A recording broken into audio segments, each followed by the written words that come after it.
Assalomu alaykum hurmatli anglag'uchilar. Yozuvchi Yasinjon Sodiqcho'g'lanning Bahodirnoma nomli romanining davomiga quloq so'raysizlar. Kuchar amri Ulusbegi Xudoydodni Kuchar shahridan 20 necha chaqirim yiroqlikda istiqboliga chiqib kutib oldi. U xon lashkarlarga shahar sirtida, Ulusbegi bilan sarkarlarga shaharda amir qasrida kutib olish ziyofati tayyorlagan edi. Lashkarlar to'yg'ich yeb ichib obdan aramag'ay. İcazatsiz lashkargohdan ayrilmasin. Farmonga xiloflik qiluvchilar bosh-boshliqlik qilib atrofdagi avom ra'iyatni besramjon qiluvchilarning kollasi elinsin. Dedi Ulusbegi Tavochibekka qarab. Har qaysi qo'shinning sarkardalari o'z lashkargohidagi lashkarlarga qattiq ogoh bo'lg'ay. Tavochibek deganimiz lashkariy yurishda xon amirlarining farmonini qo'l ostidagi sarkarlarga yetkazguchi beg debdi o'zi hatto. Ulusbegi farmonni jakarlab bo'lgandan keyin oltin, kumush, temir bilibchilik qo'shinining sarkarlarini elib Kuchar shahriga qarab mangdi. Kuchar amri etining beshini Ulusbegining etining beshidan bir ot beshi kagdak orqada qoldirib, Ulusbegining savoliga imkon bor qisqa ham qanoatlanarli javob berishga tirishib ketib boradi. Kuchar lashkarlarining hozirligi qandaqroq janob amir? Ulusbegi hazratlarining farmoniga binoan taqib turdik. Ulusbegi Kuchar amirning hadisi chopchib turgan etining tizginini tortish bilan bo'lib, diqqatini yig'olmayotganini sezib, qapiqini turdi. Otni ixtiyoriga qo'yib assalar. Hozir lashkariy yurish vaqti. Qoida usulga eslab olish behojat. Tuvan darajalik amirlar yuqori darajalik amirlar bilan otliq manganda bir ot beshi orliq tashlab orqada menishi kerak edi. Shunga Kuchar amri hadisa etining tizginini tortib kelyotdi. Hazratimning himmatiga tasanma, dedi Kuchar amri etining tizginini qo'yib etib. Oqsu tarafdan yangi xabar bormi? So'radi Ulusbegi. Kuchar amri daqiqa jim turib olib, Ulusbegiga qaradi. Ko'nglida qandoqdir bir ishni dangsayotgandek qiladi. U ko'zini Ulusbegining o'tkir nazaridan qochirib turib javob berdi. Bor hazratim. Qani xo'sh. Hazratim, uzun yo'l besib ko'p haris tatdilar. Avval obdan bir orom ile basla. Men bu tarafga oramag'ili kelmadim, dedi Ulusbegi qapiqini turib. Har qanday xabar bo'lsa chaqqan deysizlar. Xo'sh. Kuchar amri gelini qirib olib javob berdi. Amir Said Ahmad Mirza janoblari betop bo'lib qoptidak. Ulusbegi cho'chigan holda Kuchar amriga yo'l etib qaradi. O'skilan qoshlari orasidagi o'tkir ko'zlari jiddiy tus oldi. Betop bo'lib qopdi. Qachondan beri? Ikki hafta bo'lgan o'xshaydi. Bizmi bu xabarni ulishkin eshitdik. Mirzaning ahvoli ig'irmikan? Boshda ondan qoptidak. Ulusbegi lam jim demedi. Shu topda o'g'lidan andish qilayotganligi chunqur xiyolga patgan horg'in ko'zlaridan chiqib turadi. Ulusbegining xiyoliga barham bermaslik uchun Kuchar amri beshini tuvan soldi. Og'zining uchiga kep bo'lgan, diqqatigan topshirib olgan Qashqar haqidagi ma'lumotni yutibdi. Qashqarning ahvoli qandaqroq? So'radi Ulusbegi Kuchar amrining ko'ngildagini bilib qolgandek. Badniyat Xo'ja Sharifning ahvolini deyman. Qashqarga avatgan oyg'oqchilarimiz diqqatiga ma'lumot olib keldi. Qashqarning ahvoli yaxshi emasdir, hazratim. Ochiqroq deysizlar. Tuzkur Xo'ja Sharif Samarqandga Mirza Ulug'bek oliylar dargohiga ma'lumot yo'llagan ekan. Mirza Ulug'bek oliylari Xo'ja Sharifni qo'llash uchun Sulton Malik Dog'lat ismli sarkarjisini amirlashganlikka tayinlab, xillangan bir tuman otliq lashkarni ko'maklashishga avatibdi. Hozir ul bir tuman Samarqand lashkari Qashqar shahrini qo'g'dayotgandak. Bu kütülmegen xabar Ulusbegi Xudaydatning yuragini xuddi dog'mal yoqqandek eshittiribdi. Baya o'g'lining og'rib qolganligini anglaganda cho'chigan Ulusbegi shu topda o'zini tutib olishga, yuragidan portlab chiqqan ochiq g'azabni bilindirmaslikka tirishib Shundaqdimi Bekrak sapsalgan kishi uning oppoq soqol burutlarning dir-dir titrayotganligini sezalaydi. Bu ishqa Mirza Ulug'bekning qo'l tiqqanligi, yana kelib xillangan bir tuman otliq lashkarini Qashqarga avatganligi Ulusbekning yo'l bo'yi tuzgan planlarini tamoman vayron qilib atgan edi. Shu topda chaqmoq tezligida yurish qilib Qashqarni bir hujum bilan qo'lga elish, munofiq Xo'ja Sharifning jazosini berish tadbirining tal-to'kis so'g'chilashganligini his qilib, xuddi o'g'i yutib olgandek beorom bo'lishga boshlagan edi. U har qancha bo'lsa-mu Qashqarga Samarqand lashkarlarining yetib kelishini xiyoliga keltirmagan edi. Xo'ja Sharif, sen maqsadingga to'liq yetibsan. Mirza Ulug'bek oliylarining bir tuman otliq lashkarining ko'magiga erishgan bo'lsang, seni bo'sh chaqlamasan bo'g'idek. Bu Mirza Ulug'bek oliylarining nima qilgani amdi? Uning Qashqarga shuncha yo'la lashkar avatishining hojati yo'q edi bu. Qashqardagi to'plam tinchitish Turpan taxtigohining o'z ishi edi bu. Bir arzimas Xo'ja Sharif uchun shuncha yo'la ko'ngil bo'lishida muddasi nima ekan? To'g'ri. Uning ko'zligini Xo'ja Sharif emas, balki Mo'g'uliston elining katta viloyati Qashqar. Bu aniqla ayni yil marhum sultonimiz Xizrxo'jaxon oliylar bilan marhum Amir Temur oliylar o'rtasida tuzilgan tanishlik, do'stlik bitimiga ta'arruz qilganlik emasmi? Biz hozirgacha bitimga rioya qilib do'stligimizni voyaga yetkazib keldik. Lekin u bo'lsa ota-bobolarimiz tuzgan bitimga rioya qilmay, riyo yo'lini tutib Sevimlik Navram Saydali olibni zindonga sog'inini anlig'imda buni his qilishim kerak edi. İki el o'rtasidagi do'stlik, tuqqandarchilik mushning bilan buzilarmi?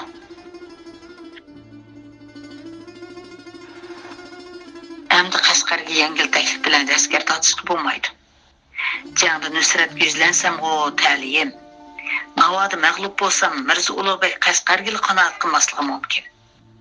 Undan boshqa Sulton Shir Muhammadxon oliylarining oldida kunim terxinsa taslishidi.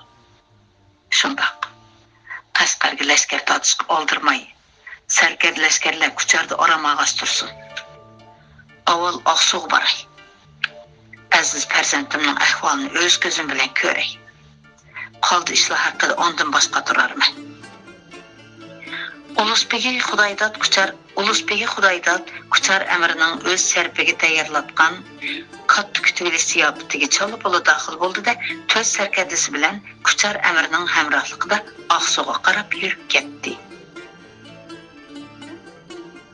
Turpandan Kucharga kelgichi bo'lgan oraliqda Ulusbegining butun asyodi Qashqarni qaytib olishda qolgan bo'lsa, shu topda butun asyodi Oqsuda bitib bo'lib yotgan o'g'lida qolgan edi.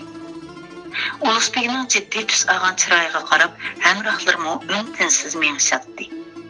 Turpandan billa chiqqan sarkarlar xeyli yashnab qolgan Ulusbegining shuncha uzun yo'lni ot ustida mengibmi, yana horg'inligini chandirmay mengishiga ham qoyillik, ham hayronlik nazarida qarashadi.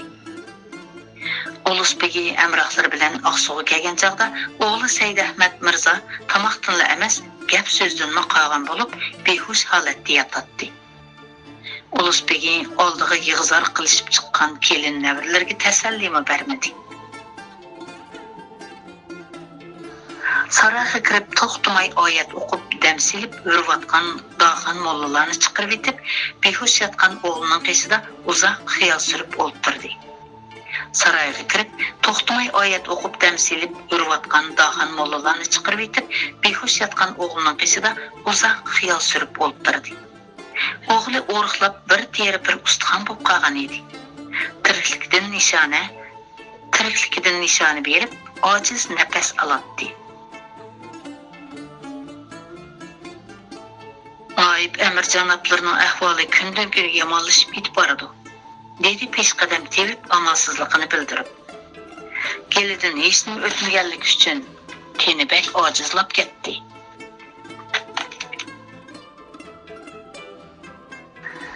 Bu olamda yana bir o'xshashi yo'q. Ulug'ligi yegona Alloh taologa haddi hisobsiz hamdu sanolar bo'lsinki, yaratgan egamning sir hikmati umidsizlik vodisida sarson bo'lganlarning yuziga. Bu olamda yana bir o'xshashi yo'q. Ulug'ligi yegona Alloh taologa haddi hisobsiz hamdu sanolar bo'lsinki, yaratgan egamning sir hikmati umidsizlik vodisida sarson bo'lganlarning yuziga her doim rahmat eshigini ochadi. Dedi Ulug'begi Xudoydat g'amkin qo'lboqlab turgan amirlarga qarab. Har qanday bir mavjudlikning mangu davom etishi mumkin emasdir. Shunga kalomullohda musibatlarni sabr qilishga undab, biz albatta Allohning igdorchiligidamiz, cho'qim Allohning dargohiga qaytamiz degan oyat nozil bo'lgan. Farzandlarimiz albatta jigarlarimizdir. Ammo ki yaratgan egam to'rt tadodan tutib yaratgan ul bandisidagi omonatni har qachon elishga haqliqdir. To'rt tado o't, suv, havo, tuproq debdi izohatda. Ortiqcha nolazor qilib besiramjon bo'lmasinlar. Amirzodamning vaqti soati yetgan o'xshaydi. Bular sabr, qozoq rizo debdikan. Şuna rızalıq berib ahiretlikə tayyorlik qilsinlar. Ulug'begi o'g'lining qishida kechich kirpik qaqmay o'tirdi. Amir Said Ahmad Mirzo bomdodga yaqin jon uzdi. Aqsu amri butkul Aqsu shahriga 40 kunlik musibat jakarladi. O'g'lini yuyib tarab yerligida qo'yib bo'g'icha Ulug'begi bir tomchi yosh to'kmadi. Oyog'i uzilmay kelayotgan Aqsu kuchar uçning ulug' uşaq partiyalar bilan ham suhbatda bo'ldi.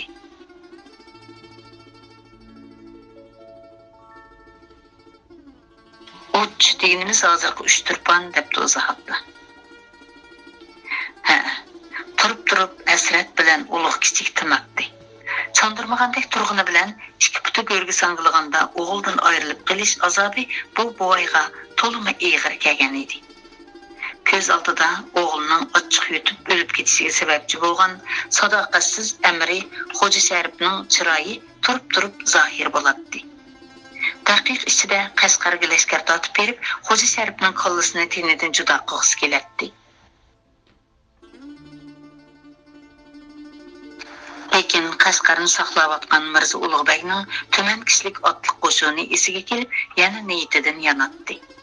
Shundoq tuman kishilik Samarqand lashkarlari uning oldida to'g'ri turib olgan edi. Qashqarni suhbat orqali qaytarib olishning chorasi haqida bosh qatiratdi. Jang qilmoq oson, lekin u dushmanlikning kuchayib ketishiga sabab bo'ladi. Ömrüm oz qolganda ikki elning o'rtasidagi do'stlikni buzib etmaganim yaxshi. Yog'i qilmoq demaklik, el yurtning beshiga baloyi ofat epganmak deganlik. Uning ustiga Sultan Shir Muhammadxon oliylarining ha deganda meni qo'llab, lashkar, oziq-tulik, pul-pichak avatib berishim notayin. Shu kunlarda Ulug'begining Sultan Shir Muhammadxonga bo'lgan ishonchi, ixlosi suslab qolgan edi. Sultan Shir Muhammadxon oliylariga Xo'ja Sharif isyonini ma'lum qilgan vaqtimda darhol Qashqarga lashkar tortishmi yorliq tushirilgan bo'lsa, Samarqand lashkarlaridan burun Qashqarga yetib bora olgan bo'lardi. O chaqda Samarqand lashkarlaridan voyim yeyishning hojati qolmaydi. Balkim ular mening Qashqarga kelganimdan xabar topsa, yerim yo'lda kayni giyinishim mumkin edi. Sultan Shir Muhammadxon o'sha lomzalligi bilan yoki saltanatning yoki o'zining beshiga chiqadi. Ulug'begi turibla Shahzoda Uvaysxonni ko'z oldiga keltirdi. Navoda Shahzoda Uvaysxon taxtda o'tirgan bo'lsa, bunday oqibatning yuz bermasligini qiyos qiladi. Shahzodaning qishig'i avatgan chaparmanning tezch qaytib kelmaganligidan beoram bo'ladi. Said Ahmad Mirzoning yetti nazarini bergan kuni Shahzodaning qishig'i ketgan chaparman oxir Oqsuga yetib keldi. Ulug'begi chaparmanni maxfiy qabul qildi. U Shahzodaning qishig'i chaparman mang'uzg'inini qo'l ostidagi eng yaqin sarkarlardan sir tutgan edi. Çaparmen Ulusbegiga Şahzadening bir parça xetini topshirdi. Xat takalluf so'z iboralardan xoli, to'liq qisqa yozilgan edi. Bismillahirrahmanirrahim. Ulusbegi Amir Xudoydat hazratlariga. Kamina baxti qora Şahzadening g'emini yeb avatgan muborak salomlarini topshirib elib, to'liq söyündim. Allah'ның hükmü bo'lmish muborak Qur'oni Majidda sizlar biror narsani yoqtirmasligingiz mumkin. Ammo u sizlar uchun foydalidir deyilgan ekan.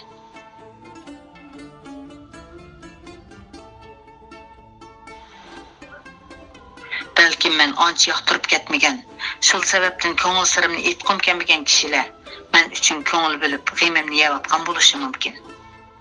Bilgisi yanada janobi hikmat egasidir. Hazratimning xasta dillarimizga orom berguvchi salomnomasi g'am tog'larida besilib nafas olishimizmi qiyin qolgan dimog'imizga rang-barang gullar bilan purkangan chimanzordan askan bishorat salkinidek bir lahza orom bag'ishladi. Hazratimga qorong'i bo'lmasa kerak.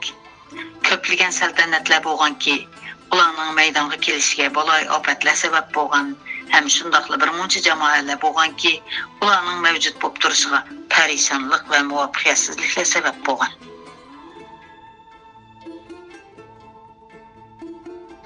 Beşimiq kelgan bu qora kunlarni zinhor hazratimdan ko'rmasman. Ammo kaminiga tog'i bo'lmish janobi xon oliylardan, ota-bobolarimdan miros qolgan taxt saltanatni so'yib olmaguncha zinhor tinchimasman. Hazratim rostayla. Sabrning tegi oltin. Sabr qilsa albatta g'o'rdan holga pishadi. Ammo ki o'sha holgining shirin ta'mini tetish uchun sabr qilish bilan birga ol g'o'rini bo'ronning suqib etishidan, yot qo'llarning tutib etishidan saqlash kerak. Holga deganimiz holva, turpan shiviski. Bu ay bu kunlarda Mo'g'uliston elida sadoqat vafo qilmabdi. Hazratimning yurak yorisini tatlamoqchi emasman.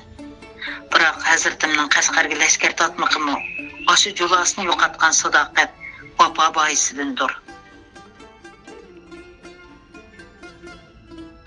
Tuzkor Xo'ja Sharifni farzandlardek ko'rgan emasmidilar? Oxirgi hisobda uning siligi bagini riyo zahri bo'ldi. Sutda og'zi ko'ygan odam qiytiqni po'ylab icharmish. Hozircha har qanday odamning sadoqat vafo gulshanidan tizib avatgan guldastlarini purashga zo'qim yo'qdir. Yaratgan egam o'ttirimizga do'stlik chimanining sadoqat vafo gullariga purkinib turishini yesib qolg'ay. Nomi tamom, vassalom. Baxti qora Shahzoda Uvaysxon ibn Shirali xondan deb bilirlar.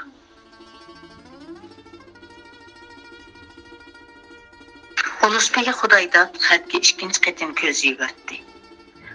Bu ay bu kunlarda Mo'g'uliston elida sadoqat vafo qilmabdi. Sutda og'zi ko'ygan odam qiytiqni po'ylab icharmish. Hozircha har qanday odamning sadoqat vafo gulshanidan tizib avatgan guldastlarini purashga zo'qim yo'qdir. degan Qur'onni qayta o'qidi. Oppoq soqollarini diqmoq barmoqlari bilan torib, chunqur xiyolga patdi. Har nima deyishga aqllari bor Shahzoda. Shu kunlarda Mo'g'uliston taxtigohidagi amirlar orasida ishonch yo'qoldi. Xon oliylar bizga ishonmayotgan edi.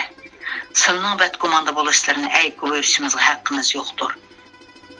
Har holda o'ttirimizga ishonch uncha tez yo'qolmasa yaxshi bo'ladi. Qanday qilsam mana ishni ala Shahzoda.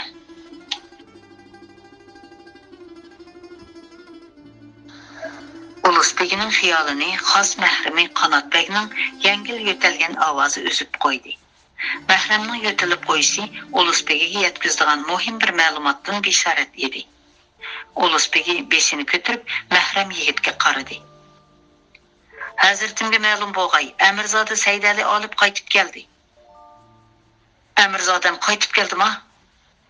Ulusbegi quloqlariga ishonmagan holda mahramiga tikildi. Shundoq hazratim, shu topda Amirzodamning Udul Samarqanddan kelish ekan. Hozir nada? Eshikda hazratimning ijozatini kutib turibdi. Choqqon boshlab kirsinlar. Ulug'luqning yegona egisi bo'lgan shafqatli Alloh. Sana 100 ming qatli shukr.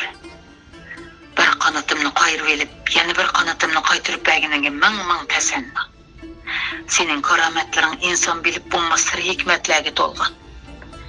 Ojiz, gunohkor bandlaringning xasta dillariga tasalli berib, mehr shafqat ko'rsatkichi yana sen o'zingdirsan. Ulug'begi ko'zlarini taqozolik bilan saroyning eshigiga tikdi.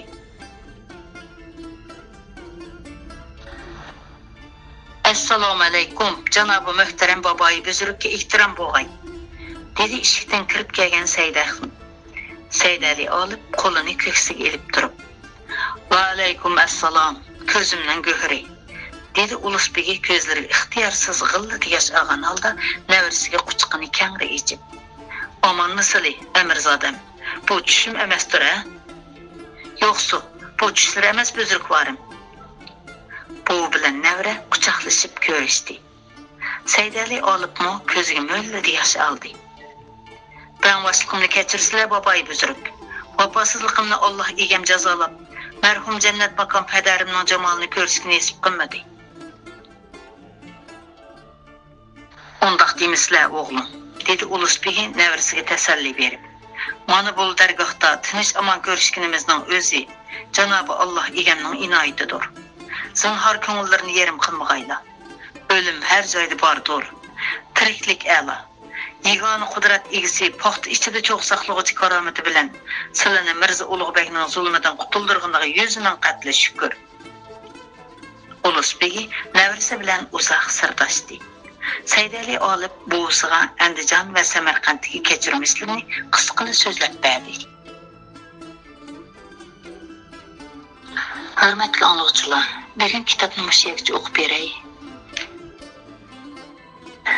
Assalomu alaykum hurmatli anglag'uchilar. Xayrli kunlar. Yozuvchi Yosinjon Sodiqcho'g'larning Bahodirnoma nomli romanining davomiga quloq solasizlar. Andijon amri Amdil Andijonga qaytib kelgan Mirza Ahmad Andijoniyni bundan 7-8 oy avval Samarqand ordisidan tushirilgan tutish buyrug'ini ko'tarib chiqib qo'lga oldi va uningga xonga osiylik qilish jinoyati yuklab Mirza Ulug'begga ma'lum qilmayli qallasini oldirdi.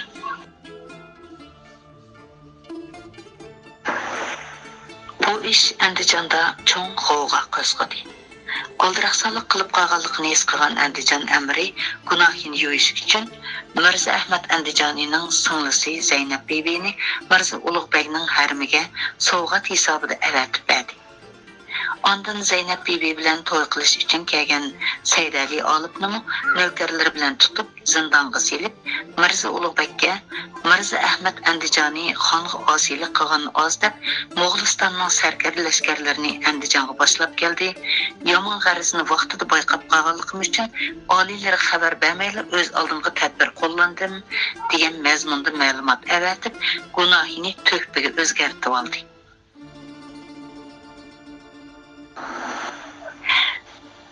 Andijon amirining maktubi bilan oyg'oqchilar yetkazgan ma'lumotdan Mirza Ahmad Andijoniy voqeasining bosh oxirini oz to'la tushungan Mirza Ulug'beg farmon tushirib, Saydali olibni Samarqandga akeldirdi.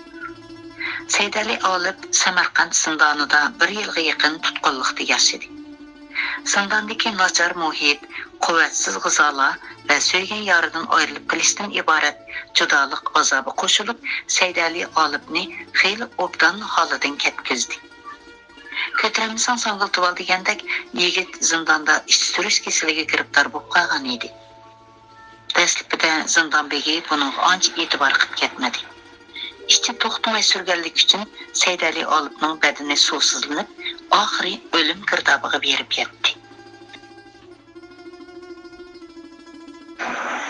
Mana shu chog'da zindon begi tutqunning ahvolini Mirza Ulug'begga ma'lum qildi.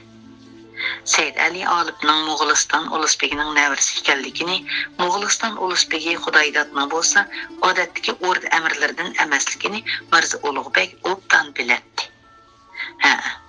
Saydali olibni Samarqandga olib kelgan vaqtda Mirza Ulug'beg uni ko'rgan. Güzelligi butkul mavara unnahiriga pur ketgan bir go'zalni deb shunchalar uzoq yerdan kelgan bu yigitga ko'nglida qoyil bo'lib qolgan edi. Shu sababdan zindon begiga uni boshqa tutqunlarni ayirib alohida kutishni topilgan edi. Navoda Mirza Ulug'bekning Zaynab bebiga ko'ngli tushib qolmagan bo'lsa edi, uni Saydali olib nikohlab berib, Mo'g'ulistonga qaytarib atganmi bo'lar edi. Chunki Xon sultonlarda armidagi ko'ngilsiz chiqib qolgan to'qallarni qo'l ostidagi amirlarga hadiya qilib yetadigan qoida bor edi. Agar o'sha yo'l bilan to'qallarni bir taraf qilib atmasa, haram to'qallar bilan to'lib ketadi. Chunki har qaysi viloyat oymoqlarning amirlari va o'rda arkonlari xonga pat-pat chiroyli qizlarni sovg'a qilib sadoqat bildirib turadi.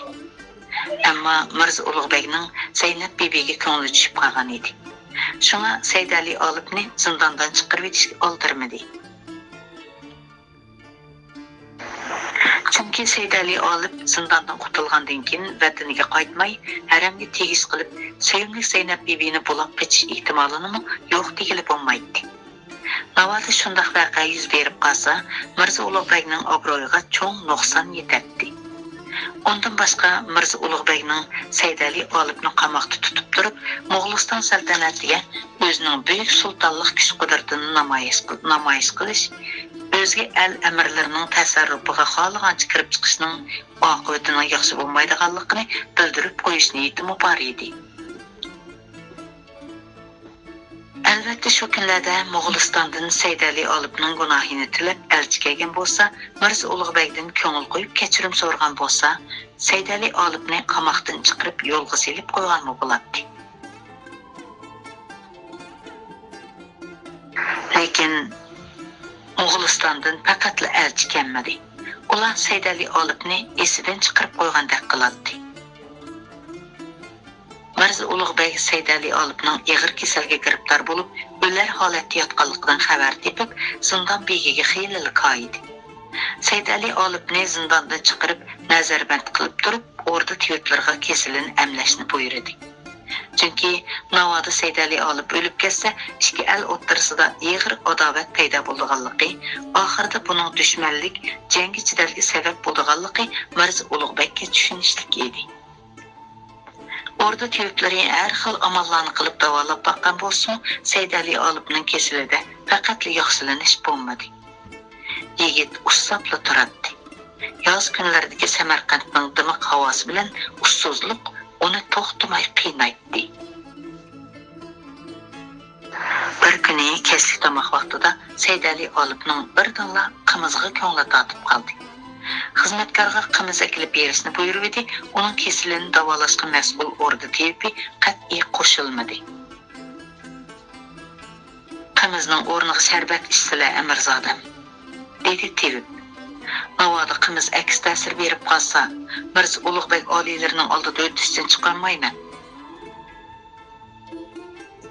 Mening kesilim do'rkor qiladigan darajadan o'tib ketdi, dedi Saydali olib.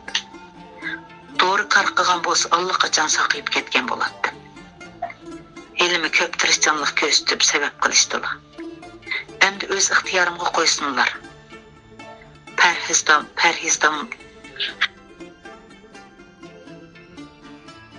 Parhizda amlarni yeb, parhiz ichimliklarni ichib qo'yimiz erikdim. Qimizga ko'nglim tortibli turadi. İçişimga ijozat bersizlar. Bir o'tlam ichib baqay. Meyli payda qilsin, meyli ziyon qilsin, armonim yo'q. Navoda ziyon qilib qolsa, hargizmi janoblardan ko'mayman. Teyib Saydali olibning kuchlik talabini rad qilishga amalsiz qoldi. Yana bir tarafdan o'riqlab bir teri bir ustixon bo'lib qolgan amirzodiga Teyibning ichi og'rib qolgan edi. Har qanday kasalning sababi bizdan, shifo tepishi Alloh taolodan deb o'yladi Tevib. Maylila, ko'ngli totgan bo'lsa ichib baqsin. Biror o'tlam ichganga ziyon qilib ketmas. Erkinlik cheklangan bechora yigitning bunchalik talabini rad qilsam bo'lmas. Balkim tabiatiga qimiz biroz quvvat berishsiz ajab emas. Әмісі бір camdan артық ішмесілі, dedi tevip icazet berip. Bir cam qimizni Saydali olib, bir tınaqtılı içtivetdi. Muzdaq qimiz onunğa bəkli yaqqan edi. Hoymi esil qimizken, dedi yigit ləvlərini tamşıb durub. Yani bir cam iltifat qilishqa bo'larmi janobi tevip? Kechirsizlar Amirzodam, bugunchi mushunga shukr qilsizlar. Dedi tevip qat'iylik bilan. Endi uningdan ortiq ishlariga ijozat bermayman. Saydali olib tevipni tanqislik qo'ymaslik uchun ortiqcha tirkashmadi. Kechalari 4-5 qitim qursaq og'rib hojatga chiqadigan Amirzoda bu kechasi bir qitimla hojatga chiqdi. Tarixi xeyli qo'yiq kelgan edi. Qursqi ancha og'rimadi. Tevip bemorga yuz bergan bu alomatlarni anglab hayron qoldi ham ancha ishonmadi. Teganlari rostmi Amirzodam? Meni aldayotmaydiganlar, ha? Silni aldab nima qilay hazratim? Dedi Saydali olib mamnunlik bilan kulib.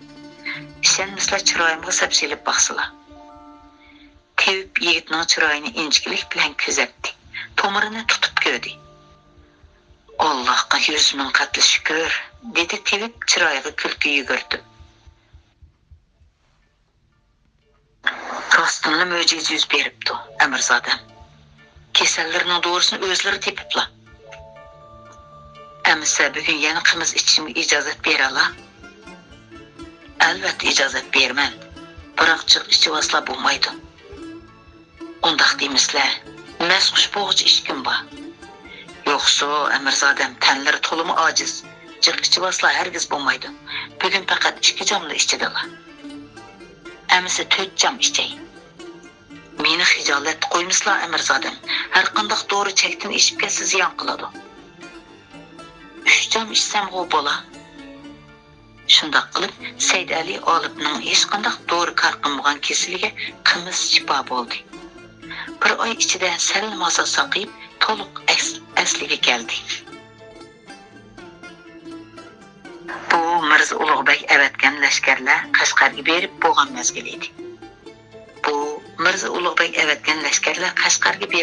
mezgil edi.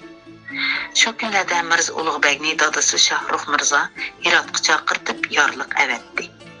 Mirza Ulug'bekmi Hirot ordisiga berib dadasiga salom berish, Mavara Nahirning saltanat ishlaridan ma'lumot berish tayyorligini ko'ryotdi. Saydali olibning salmaza saqaganligidan xabar topgan Mirza Ulug'bek Amirzodi Saydali olibga yetkazinglar, men bilan birga Hirotga berishga hozirlansin deb farmon qildi. Mirza Ulug'bek Saydali olibning to'limi egiz ham baslik katta qomatiga, kamolatga yetgan jonbozlik mahoratiga to'limi havas qiladi.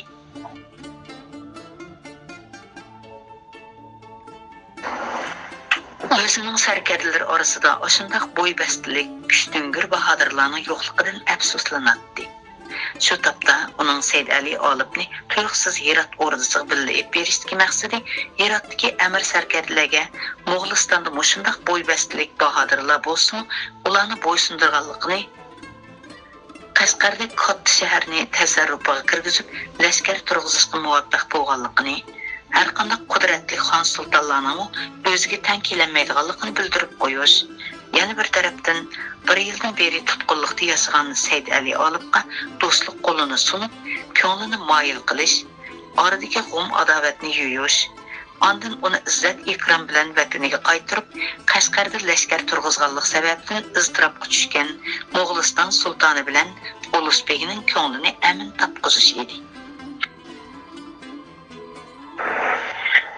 Moğoliston saltanatida huquq va imtiyozi xondan qilishmaydigan Ulug'bek Xudoydatning o'ynaydigan roliga ozroq misal qarmagan edi.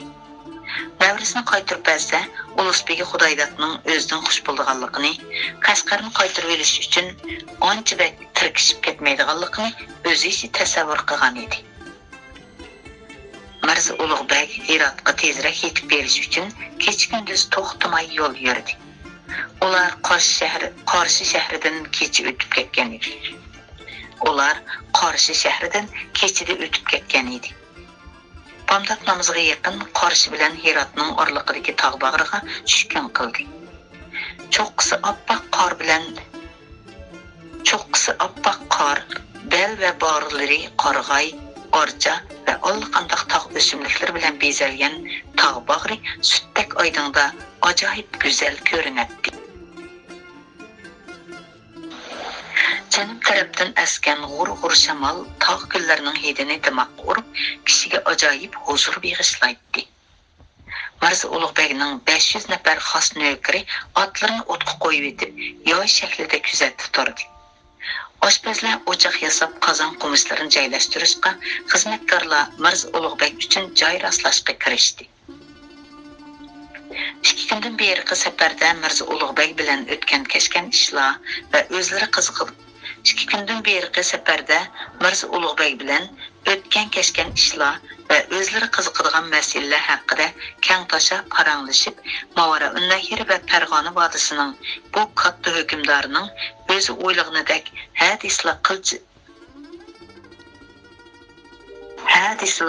qilichidan qon tomdirib turadigan qonxo'r, shahvatparast, takabbur tojdor emas, balki saltanat ishlaridan ko'ra ilm ma'rifat ishlariga bakrak zo'xman, al avomning g'amini yeydigan, masala ustida olimlarga xos mulohiza yurgizadigan, tolib mijoz odam ekanligini his qilgan Saydali olibning ko'nglidagi o'chmanlik o'tlari pastlab, adovat kirlari xeyli yuyilib ketgan edi. U chin yurkidan ko'ngil berib, o'tida ko'ygan mashqi Zaynab bebini texsh unutmagan bo'lsin, taqdiriga tan berishga majbur bo'lgan edi. Rostdan aytganda Saydali olib mashqsiz oshiq edi. Uning ishq firoqidan Zaynab bebining qilchilik xabari yo'q edi.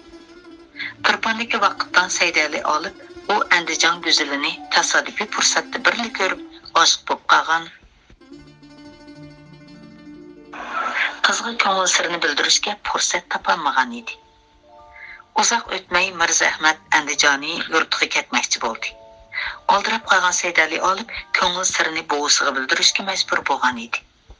Balkim Zaynab bebi Turponda o'ziga ko'ygan bir yigitning borligini Ulusbegi Xudoydat elchilikka borganda xabar topgan bo'lishi mumkin.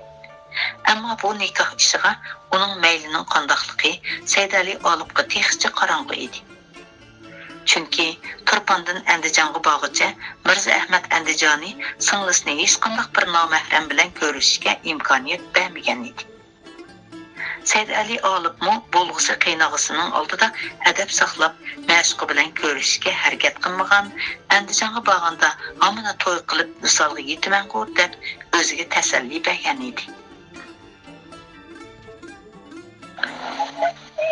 Afsus, Andijonga beribla ish uning orzusidagidek natijalanmadi.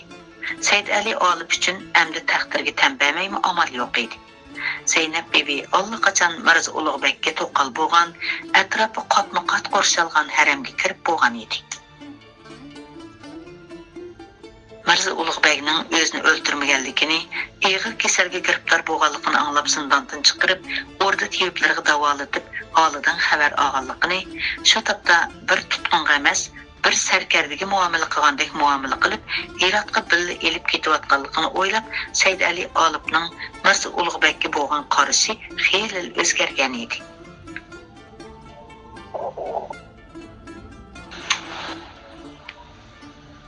Gerçi chin yuragidan suygan yorini tatib elib, yigitlik g'ururini dafsanda qilgan bu hukmronni ancha yoqtirib ketmasimi, qalbidagi o'chmanlik, adovat ushqunlari suslab qolgan, uning o'rnini abu, hurmatdan iborat kirimsan bir tuyg'u olgan edi. Mirza Ulug'beg yo'l bo'yi uningdan Ulusbegi Xudoydatning ahvolini so'rab mangdi. Mo'g'ulistonning u buyuk sarkardasiga bo'lgan hurmatini, qoyilligini bildirdi. Sizlarning boboyi buzurglari bo'lmish Ulusbegi Xudoydat hazratlari haqiqatan vafo, sadoqat ahlidir. Uning To'g'liq Temirxon oliylarining kichik xonzodasi Xizr Xo'jaxon oliylarini tog'isi Amir Qamariddinning qirg'inidan saqlab 12 yil yo'shirib holidan xabar olganligi.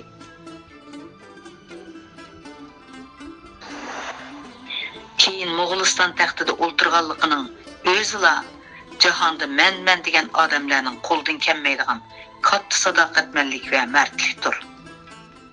Afsus, bizning Samarqand taxtigohimizda o'lsatdek sadoqat ahlini kunduz chiroq yiqitma topqili bo'lmaydi. Saydali olib Mirza Ulug'bekning og'zidan buvisining fazilat ta'riflarini anglab to'limi suyundi. O'zini faxrlik his qildi. Tova, bu Mirza Ulug'bek qanday hukmdordir?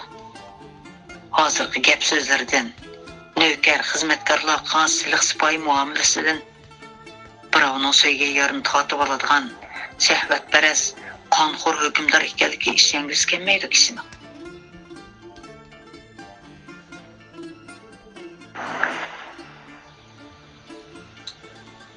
İşlenmey desem, Zeynep bibi hazır onun harmida. Şu tapda onu öldürüp etiş, bir yıllık dert əsirtimnin, payxan boğan yekli g'ururumning o'chini elish tamamen qo'limdan keldi. Ammo hozir nemisqa mushundaq bir raqibimga nisbatan ko'nglimdagi o'chmanlik, adolat tuyg'ulari yo'qolib ketdi. Yoki meni sehrlab diye. Shundoq. Zeynep bibini u kelib tortib olmadi. Biroq Zeynep bibini uning tortiq qilib, umrlik baxtimni vayron qilgan Andijon amri uning qo'l ostidagi bagladin-ku. Birov bergan sovg'atning egisini, kelish manbaini so'ramay qabul qilaveradigan ish nedi bu?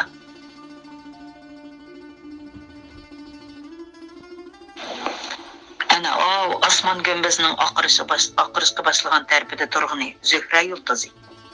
Deb Said Ali Olibning dilg'ul xiyollarini bo'ldi Mirza Ulug'bek.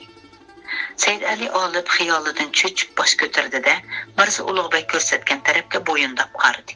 Ammo Mirza Ulug'bekning ko'rsatganining qaysi yulduz ekanligini farq etmadi. Obdanroq qaraslar Amirzodam. Ana Zuhra yulduzdan yuqoriroqda sal nerida turg'ini mushtari yulduzi. Mirza Ulug'bek kecha osmoniga qarab havas bilan so'zlaydi. Munajjimlarning deyishicha, Boboy Buzruk Amir Temur sohib Qur'on hazratlari bu ikki yulduz bir-biriga yaqin kelgan yili tug'ilgan ekan.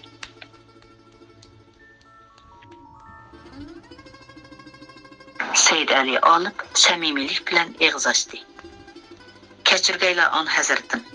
Kaminalarning falakiyot ilmidan faqat xabarim yo'q.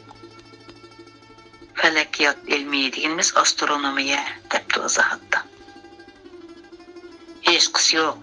Falakiyot ilmi har qanday odam osonlikcha o'rganib oladigan ilm emas.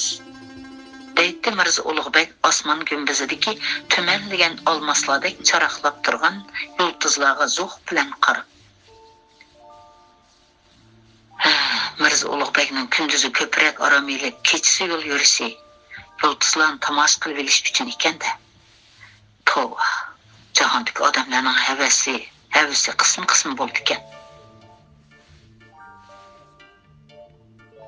Ana qaraslar, eng ustida ko'mtirilgan cho'mishga o'xshaydigani Dobbi Akbar yulduzlaridir. Uning yana 7 qaraqchi yulduz Turkiya deydigan nomi bor. Uningdan sal pastroqdagisi xuddi chechivatgan zardek voldayotgani samon yo'li. Uning sal ostidaroq xuddi cho'g'dek yelinjab turg'ini ukar. Said Ali olib Mirza Ulug'bekning so'zlarini ko'ngil qo'yib anglaydi. Osmon gumbizning ishorat qilgan tarafiga zan qo'yib qaraydi. Lekin Mirza Ulug'bek ko'rsatgan yulduzlarning qaysiligini bilmaydi. Uning nazarida Mirza Ulug'bek osmondagi o'sha sanoqsiz yulduzlarning hammasining nomini, sir hikmatini biladigan-dek edi. Uningga Mirza Ulug'bekning so'zlari to'limi sirliq, to'limi qiziqarli tuyg'u beradi. Bir yillik ashaddiy raqiblar 2 kunda ana shunday yaqinlashib ketgan edi. Ochiqroq qilib aytganda, Mirza Ulug'bek cho'nqur bilmi, keng nazar doirasi, jahon ishlariga bo'lgan hikmatlik mulohazalari, fasohatlik nutqi, katta olimlarga xos xushfe'l, kamtar qo'ymijazi, silq sipoyi muomalasi bilan Said Ali Olibning ko'nglini rom qilib olgan edi. Bomdod namozini o'qish uchun muzdek buloq suyida tahorat elib, ko'rpidek yumshoq chimliq ustiga selingan, chaqqongina zilchi joy namozga chiqqan Mirza Ulug'bek beliqning qo'rsqidek oqirishga boshlagan ufuqqa qarab qo'yib, yenidagi navkar beshiga nazarini og'dirdi. Ensijon yo'q, bu tog' bag'rida unchalar qattiq qo'riqchilik qilish behojatdir. Bomdodning vaqti qistab qoldi. Navkarlar darhol tahorat og'ay. Bomdod qazo bo'lib ketmisin. Ondan Saydali olib qarab, tahorat elib oldimmi, Amirzodam? dedi. Ha, tahorat elib oldim, on hazratim. dedi Saydali olib. 2 kundan beri dalada namoz o'qish to'g'ri kelib qolsa, Mirza Ulug'bek o'zi imom bo'lib beradi. Barliq amir navkarlar, hatto oshpaz xizmatkorlargacha Mirza Ulug'bekning kaynida turib namoz o'qiydi. Ha, Mirza Ulug'bek 5 vaqt namozni qat'iy qazo qilmaydi. Xondan farmon olgan navkarlar darhol qurol-yarog'larini tashlab tahorat elishga tutindi. Mirza Ulug'bek hamrohlarining tahorat elishini kutib, joy namozda yukinib o'tirganicha kahrivo tasvisini serib, durud o'qishga boshladi. Navkarlar tarat pishirish uchun tog' bag'rining to'van tarafiga do'ng chatqallarning kayniga ketishgan edi. Dal shu chog'da qandoqdir bir xavfni sezgan otlar ansiz pushqurib kishnashga boshladi. Otlarning ansiz pushqurishi Mirza Ulug'bek bilan Saydali olibni jiddiylashtirdi. Ular das o'rnidan turdi-da, atrofga o'diqib qaradi. Yo'lbos ixtiyorsiz bo'shqini tovlibatdi Mirza Ulug'bek. Saydali olibning burkutnikidek o'tkir ko'zlari orcha chatqalliqlar orasidan o'zlariga qarab kelayotgan yo'lbosni allaqachon ko'rib ulgurgan edi. Bu yetilgan erkak yo'lbos bo'lib, bo'y basti xiyli egiz, beshi buqining beshidanmi cho'ng edi. Shu daqiqada Mirza Ulug'bekning chiroyi vahimadan tatirib ketgan bo'lib, yo'lbosga tikilgan ko'zlari chakchib qolgan, butkul a'zoyini qora ter bosgan edi. Turgan joylardan hargiz mitirilmaslar oliylar. Saydali olib shundoq dedi-da, boy namoz o'qish uchun joy namozga chiqishdan avval namoz o'qiganda putlashmasin deb joy namozdan nariroq qo'yib qo'ygan yo bilan sadoqni chaqmoq tezligida qo'liga oldi. Bu chaqda yo'lbos ular 15-20 qadam yaqinlab qolgan edi. Yo'lbos kechadan beri o topolmay ichirqab ketgan bo'lsa kerak, yiqmasdan ularga qistab kelyotdi. Saydali olib chaqqonlik bilan bir tal o'qni oldida yoning kirichini pichab tatdi. Vang qilgan sado bilan tang o'q yo'lbosning ko'krigiga qadaldi. O'q sarbisiga bardostlik beramagan yo'lbos g'azab bilan ho'kirab nari tatdi. Ana shu qisqagina daqiqada Saydali olibning otgan ikkinchi o'qi yo'lbosning yo'g'on ichilgan og'zidan kirib qoniga sanchildi. Endi qoldirlashgan yo'lbos g'azab bilan ularga qarab etildi. Bu daqiqada yo'lbosga 3-chi o'qni etish imkoniyati yo'q edi. O'zlarini bir chetga osla nazardan. Saydali olib shundoq deyinicha Mirza Ulug'bekni chaqqonlik bilan bir yonga ittirib o'tdi-da, yeniga isvag'an g'ilobdan xanjirini shartda chiqarib, abjillik bilan engishdi-da, ko'klab kelgan yo'lbosning qo'shqiga zarb bilan xanjar urdi. Yo'lbosning qorni yerilib ketgan edi. Ig'ir zarbaga uchirgan yo'lbos yerga xuddi tom yiqilgandek tushdi. Amir Saydali olib chaqqonlik bilan yo'lbosning ustiga minib, so'l qo'li bilan yo'lbosning beshini mahkam besib turib, bo'yniga orqa-orqadan xanjar urdi. Xiyli tupurlab boqqan yo'lbos tishlarini yengaytgunicha xortildab yer qasidi. Uninggacha yo'lbosning ho'kirgidan anglab yugurishga yetib kelgan navkarlar Mirza Ulug'bekning salomat ekanligini ko'rib, Xudoga shukr deyishgunicha yengil nafas olishdi. Yerda so'maylanib yotgan yo'lbos bilan qo'li va kiyimlari qonga bo'yalgan Saydali olibga ham hayronlik, ham qoyillik nazar bilan qarashdi. Lekin Mirza Ulug'bekning totirib ketgan chiroyiga qarab, hech kim zuvon surishga petinolmadi. Xudoga shukr. Saydali olib jinimizga ora turdi. Dedi biroz esiga kelgan Mirza Ulug'bek zuvonga kelib. Ol yirtqush o'zlariga zarar yetkazmagan bu Amirzodam. Iltifotlarga rahmat. Salomat turibdiman on hazratim. Dedi Saydali olib xanjardagi qon yo'qini yo'lbosning tuklariga surtib turib. Mirza Ulug'bek so'zlashga boshlagan tongga bir qarab etib, atrofidagilarga bo'sh buyruq qildi. Chaqqan bo'linglar, namoz bomdod qazo bo'lib ketmasin. Saydali olibga qarab kuyingan holda kiyimlarini chaqqan almashtirib aslar Amirzodam.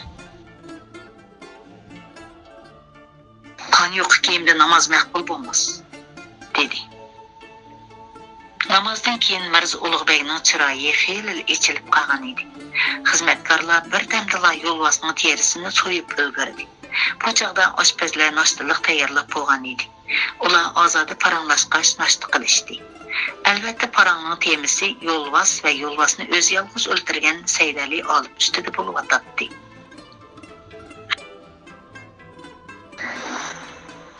Ilgari yo'lbos o'lab boqqan midilar Amirzodam? So'radi Mirza Ulug'bek. O'lab boqqan, dedi Saydali olib chiroyiga tabassum yugurdi. Lekin bugünkidek yolg'iz o'lab boqmagan. Boboy buzurga agishib, lob tarim vatlarda bir qancha navbat yo'lbos o'lab boqqan. Asam tarim yo'lbosini nima bakli yirtqich deyishidi. Shundoq. Jo'g'i bu tarafning yo'lboslaridan chaqroq bo'g'ini bilan to'limi vahshiy keladi. O'lmoq tas. Bu yo'lbos terisi muhtaram Xoqoni Said oliylariga ilib boradigan katta so'g'imiz bo'ldi on hazratim. Dedi Mirza Ulug'bekka hamroh bo'lib yiratqa mangan amirlardan biri xushomat qo'yliq bilan. Xoqoni Said deymiz Shohrux Mirzaning saltanat nomi deb izohatda. Bu g'animat, dedi Mirza Ulug'bek yo'lbos terisini beshi bilan ishorat qilib. Saydali olibga taalluqdir. Uningda bizning qilchilik haqqimiz yo'qdir. Yo'qsa oliylari, hargiz undaq demagaylar, dedi Saydali olib tavazzuh qilib. Oliylari qishimda turib madad bergachkilar ul vahshiy yo'lbos ustidan g'olib kelishga muvaffaq bo'ldi. Bilmadik, Xoqon Said oliylari ushbu arzma so'g'imizni qabul qilarmikin? Qabul qiladi, dedi Mirza Ulug'bek mamnunlik bilan. Janobi padar buzrukimiz yo'lbos o'lashga to'limi herisman. Ordasida o'zi o'lgan yo'lboslarning terisi esiqliq. Nemishqidu nashtaga o'tirgandan beri Mirza Ulug'bekning o'y fikri bir yerda emasdek, ko'nglini allaqandoq ham andishi cho'lg'ilagandek qiladi. Turib Saydali olibga chandirmay qarab qo'yadi. Haqiqatan bo'y bastiga loyiq palvon desa palvon degichilik bahodir azimatgan. Boy uning yo'lbos bilan ilishgan shijoatiga qaraganda rasmiy niyati buzilib qolsa, mening bu 500 nafar xos nökrim uning hargiz tankilamagidek. Ya Xudo.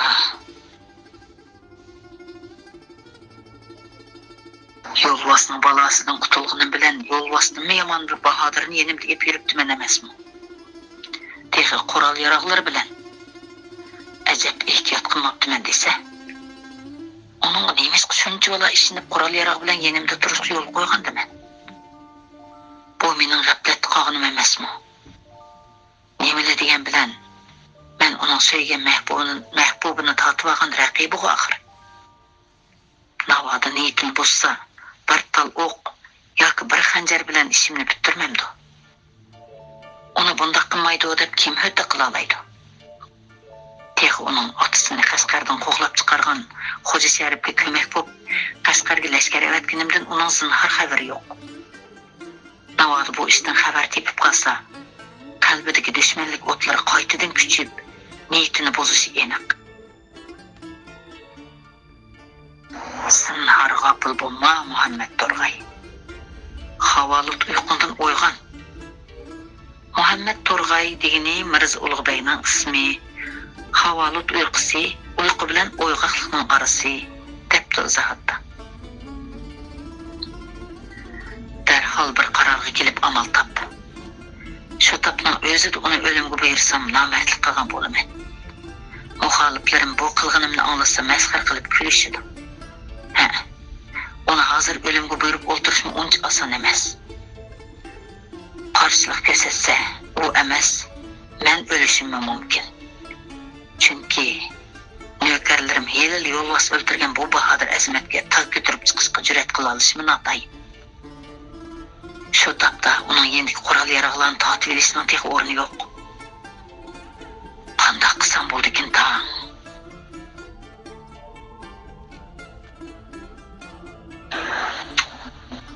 Mirza Ulug'bekning amal topolmay tutib bo'lgan siri ko'nglidagi vahimasi kuchayib ketgan edi. Yenidagi amirlarning xushomatlari qulqiga xush yoqmaydi. 2 kundan beri Heratga tezroq yetib berish uchun tuzukroq orom olmay yo'l mengayotgan xonning shu topda yo'lga chiqishga oldirmasligi amirlarning diqqatini tortmagandek qiladi. Ular birda xonga xushomat qiladi, birda Saydali olibning botirligini maqtaydi.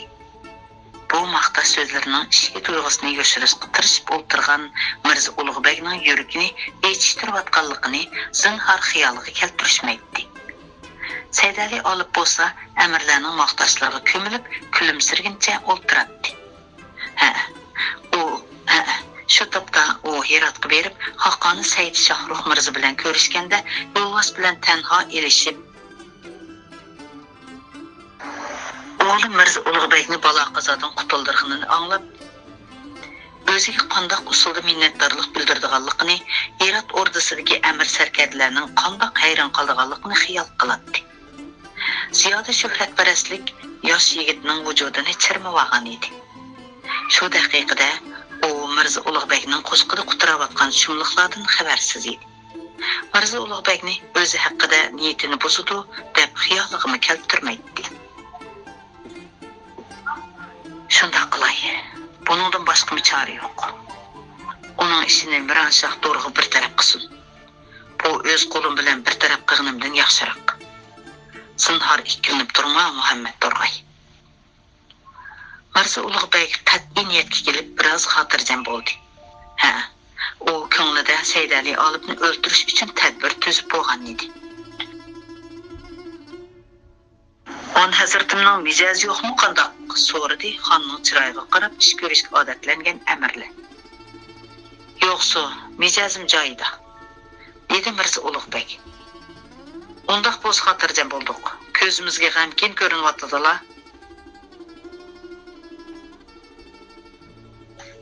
Baya yo'lbos terisini padar buzurkimizning huzuriga sovg'at qilib opirganning gapi chiqib edi. Xon otamga tayyorlagan muhim bir sovg'atni elib olishni unutib qolganligim tuyuqsiz esimga kelib qoldi. Dedi Mirza Ulug'bek amirlarga taksi qarab. Shuncha valla yo'lni besib bo'lganda orqamizga yenishimizning texi o'rni bo'lmasa, qanday qildigan ishkin? Shu ishga beshim qaytib qoldi. Undaq bo'lsa darhol Samarqandga chaparman mang'uzayli. Elib orqamizdan yassin. Dedi amirlardan biri aql ko'zdi. Shunda qilsak qo'l bo'ladi, dedi Mirza Ulug'bek tanglikda qolgan qiyofatda. Biroq u bekmi qimmatbaholik narsa edi. Uni bir muncha navkarlar bilan qo'g'dab elib kelishni ancha loyiq ko'rmadim. Bir necha odam bilan davron qilmay etkazsakmikin deb o'ylayman. Biroq bu oson ish emas. Hammalarga ma'lumlik, Samarqand bilan Herat oraliqda o'g'ri qaroqchilar to'la. Samarqand bilan Herat oraliqda o'g'ri qaroqchilar to'la. Undaq bo'lsa Amirzoda Saydali olibni Samarqandga avazsak qandoq bo'lar? Dedi amirlardan biri. Boy Amirzodamning bahodirligini hammaylar o'z ko'zimiz bilan ko'rdik. Meningcha bu ishning huddisidan faqat Amirzodamni chiqalaydi. Bu dal Mirza Ulug'bekning ko'nglidagi gap edi. Muhim ishning o'zining zimmasiga yuklanib qolishidan, yana kelib oldi kaniga meni bo'shiqdan o'shiq yo'l azobi tortishdan, eng muhimi esil sovg'atni qo'g'dab kelinmay, qaroqchilarga tottirib qo'yib, xonning g'azabiga uchrab qolishidan ansirgan amirlar bu taklifni bir ig'izdan qo'llashdi. Amirzodamga jafo sep qo'yarmizmikin? Dedi Mirza Ulug'bek. On hazratimning farmoni biz uchun zinhor jafo emasdir. Dedi Saydali olib qaddini ruslab. Amisa hozir yo'lga chiqib mushkulimizni oson qilg'ayla. Mirza Ulug'bek shundoq dedi-da, Samarqand shahrining hokimi Miranshah To'rg'aga bir parcha maktub yozib pechatladi. Ondan xatni navkar beshiga tutqizdi.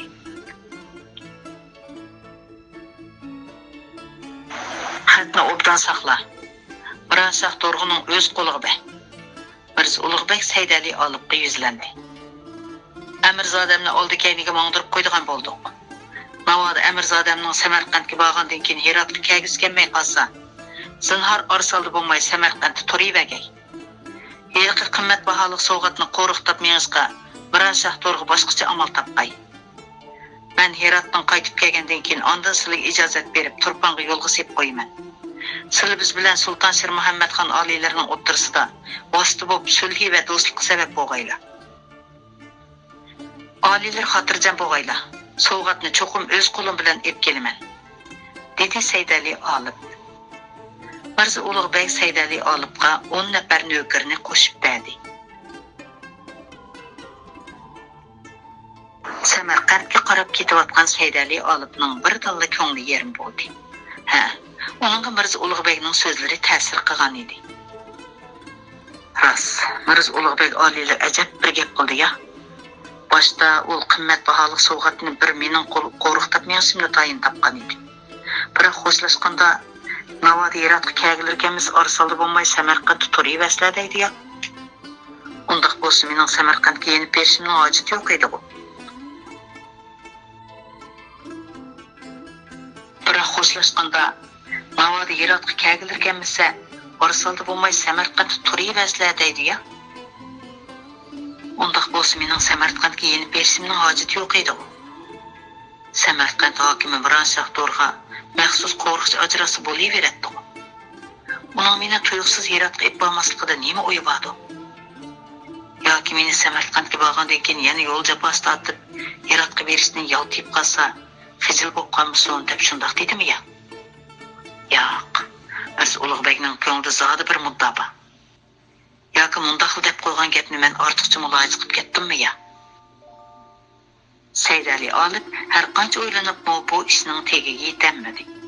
U Mirza Ulug'bekning Samarqand hokimi Mironshah To'rg'iga yozgan xatida Saydali olib Samarqandga borgan hamon tutib qamoqqa ilinglar deb farmon berganlikni zinhor xiyoliga keltirmaydi. Lekin Mirza Ulug'bekning tuturuqsiz sabablar bilan o'zini tang yo'ldan Samarqandga qaytarib o'tganligiga ko'ngli yerim bo'lgan edi. Yo'l bo'yi bir xil gumon ko'nglidan faqatla yer bo'lmadi. Tuyg'ulari uni Samarqandga bormaslikka undaydi. Bo'ldilar, nimoz ichimga ep ketman. Aslida Mirza Ulug'bek bilan birga safar qilish qiroyim yo'q edi. Yo'l bo'yi uni o'ldirib etishni pat-pat xiyol qilib turib, oxir hisobda o'limdan qutuldirib qolganim qiziq. Balkim u menga shunchalar ishinib, ko'nglini yaqin tutganlik uchun ko'nglimdagi shayton vasvasasini, o'sh adovatni besib olgandim. Shundoq. Sana ishinib do'stlik qo'lini sungan odamga niyatini buzish albatta nomardning paylidir. Balkim yaratgan Alloh egan mening bunday qilishimni ravo ko'rmagandir. Mirza Ulug'bekmi mardlikning qanday bo'lganligini tushunib yetgandir.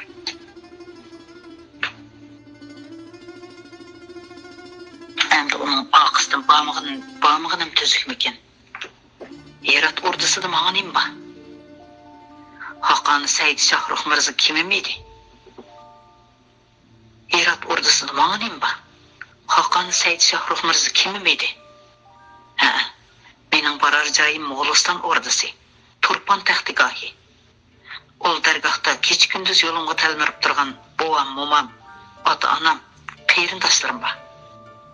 Mirza Ulug'bek Heratdan yongandan keyin ondan Turpon qaytishlariga ijozat berman deydi texi. Mirza Ulug'bek Heratdan yongandan keyin ondan Turpon qaytishlariga ijozat berman deydi texi. Uningdan ko'ra shu yerda ijozat bervasi bo'lmasmidi? Mirza Ulug'bek Heratdan qachon yonadi? Heratdan yong'ich qanday tushlarni ko'rib, ko'ngildan qanday xiyollar kechidi? Rostilla Turponga qaytishimga ijozat beramdi yo'q? Xudo o'zi biladi. Navoda niyatidan yeni bilib yana qamoqqa oschi. Buning bir nima deb bo'g'ib bo'lmaydi. Uningdan ko'ra qechib ketsam-chi. Turponga qaysi yuzim bilan yolg'iz emarman. Baboy bizurkim, Sibiba onam qani kelinchimiz deb so'rasa nima derman? Sibiba ona deganimiz cho'ng ona, mo'ma degan ma'noda ekan.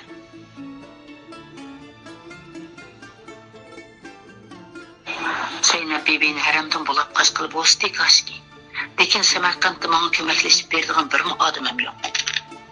Turpandan birli ep kelgan nökərlərimin halı nechuk, bunisi nama'lum. Taqdir iroda shundoq o'xshaydi. Eng yaxshisi Samarqandga berib bo'g'cha paytni tepib kechib ketay. Saydali olibning xiyoli chunqurlashgan sari kechib ketish orzusi shuncha kuchayib ketgan edi. Shuning bilan ular Samarqandga yetib kelib, bir qo'nalg'uga tushgan qildi. Saydali olib nökərlərinin g'azoyat bo'lib Samarqand hokimi Miranshah To'rg'iga xabar yetkazilib ketgan vaqtidan foydalanib, qo'nalg'udan chiqib kechib ketdi. Miranshah To'rg'ining lashkarlarini boshlab kelgan nökərlər uning qo'nalg'udan chiqib ketganligini bildi. Nökərlər uni ani kelib qola, mana kelib qola deb xeyli saqlashdi. Saydali olibning kechib ketganligini bilib, ahvolni Miranshah To'rg'iga ma'lum qilish uchun yana darhol chepishdi. Saydali olib otliq kech-kunduz to'xtamay yo'l yurib, Toshkentga kelib olib, sal xotirjam bo'ldi. Meni vagan etining yana yo'lmong'idek holi qolmagan edi. Shuning bilan otni tashlab-da, kishilarning diqqatini tortib qo'ymaslik uchun Jahongazda qalandarlarga qo'shib safarini davomlashtirdi.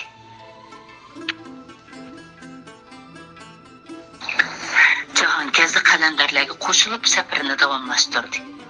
Qalandarlar bo'ybasta to'limi egiz bo'yin hamrohiga Ushtur Abdal deb laqab qo'yishdi. Mo'g'uliston chegarasiga yaqinlashgancha Saydali olibning qo'lqiga har xil mish-mish paranglar kirishga boshladi. Ushtur Abdal deganimiz Abdal to'ga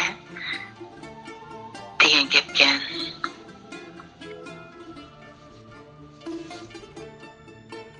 Qashqarda Xo'ja Sharif to'plan ko'taribdi.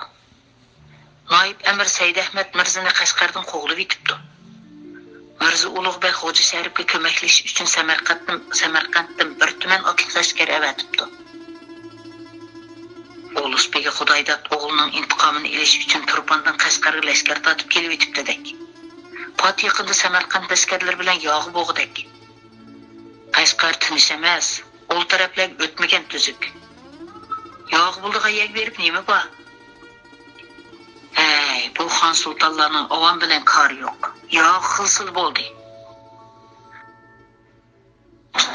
Saydali olib bu apqasti gaplarni anglab dastlab ishonmadi. Lekin ot peshidan o'tib Arkestonga yaqinlashgan sari bu gaplar rost chiqishga boshladi. Qashqarga kelganda bu shum xabar to'liq isbotlandi. Qashqar ko'chalarida chandirmay tilamchilik qilib yurib, dadasining Oqsud ekanligidan xabar topdi-da, darhol Oqsudga qarab yo'lga chiqdi. Ulusbegi Xudoydat navrisining kechirmishlarini jimjit turib angladi. Allohning taqdir peshoniga yozmishini bandasining o'zgartirishga amali yo'qdir, dedi Ulusbegi navrisiga tasalli berib. Silini ko'z oldimda sog'-salomat ko'rib to'limi so'yindim. Nurg'un haraz tatgan bo'slimi oxirgi hisobda mushkulotlardan sog'-salomat qutulibla.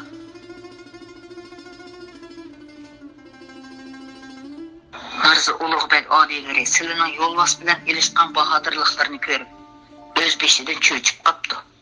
Shunga sili bilan Herat safarini davomlashtirishga ro'yi bo'lmay, oshundoq bir sabab ko'rsatib, tang yo'ldan Samarqandga qaytirgan gap.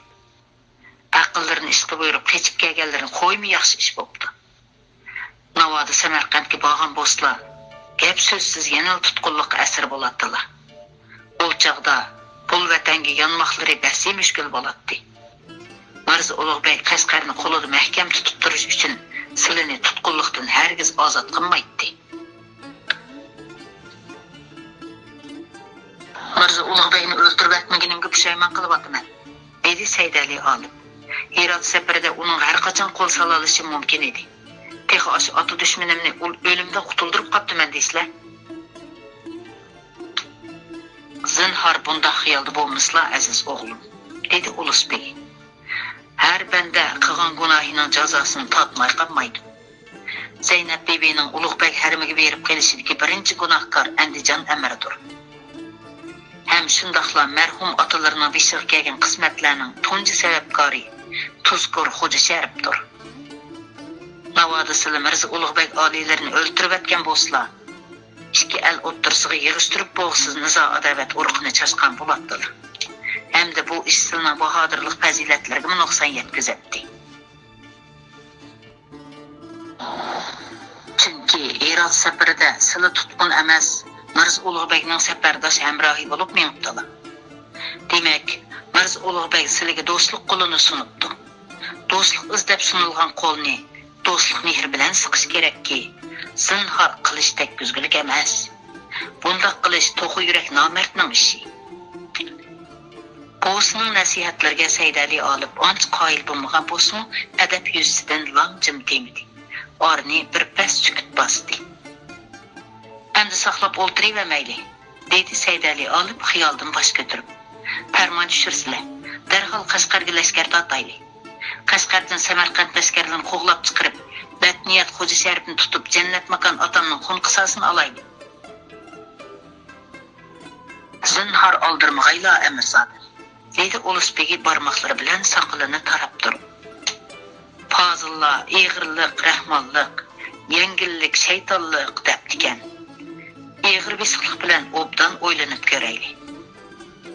Otimra suyurg'anlik ziminimizni boshqalar allaqachon egilib olgan tursa, yana o'ylanib o'ltiramdiq.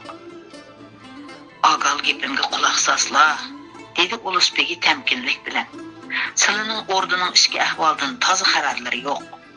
Shul topda Shahzod Uvaysxon ordidan chiqib ketib, Sulton Shir Muhammadxon oliylariga qattiq tahlik silib otdi.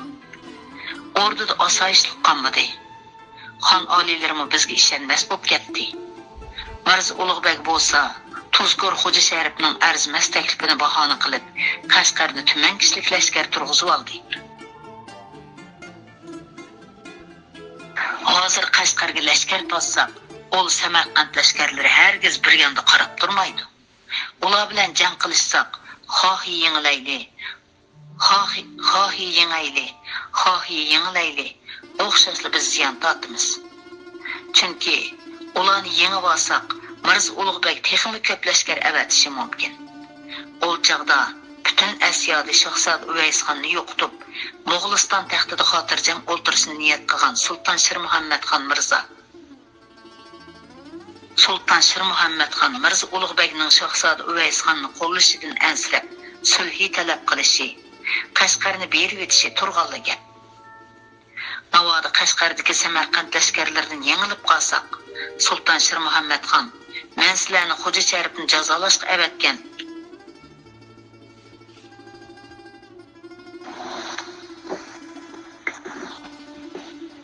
Samarqand lashkarlari bilan jang qilishga avatmagan. Ortiqcha jang qilib qo'shinni chiqimdor qildinglar deb bizni gunohga jo'rishi mumkin. Hech bo'lmagandimi o'rdida obro'yimiz to'kiladi. Demak, Sulton Shir Muhammadxon oliylarida ishonch yo'q.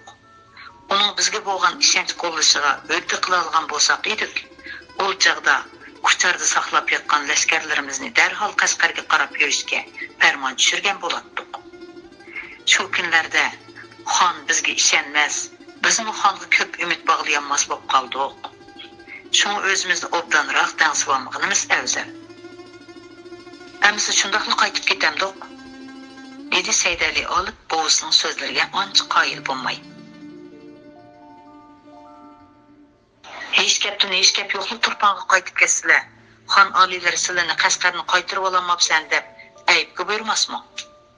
Sarkar lashkarlar avom ra'iyat bahodirligi olamga pur ketgan Ulusbegi tuman kishilik Samarqand lashkarlari bilan avom ra'iyat bahodirligi olamga pur ketgan Ulusbegi tuman kishilik Samarqand lashkarlari bilan jang qilishga petinolmadi, qo'rqdi, jangdan bosh tortdi deb fitna qilmasmi?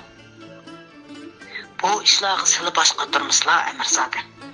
Men Qashqarga xon yorligi bilan lashkar tortib kelgan. Xon yorliq tushirmagicha hargiz qaytmayman. Navoiy xon oliylar turpanga qaytishlariga yorliq tushirmas-ku. Bundaq bo'lishi hargiz mumkin emas.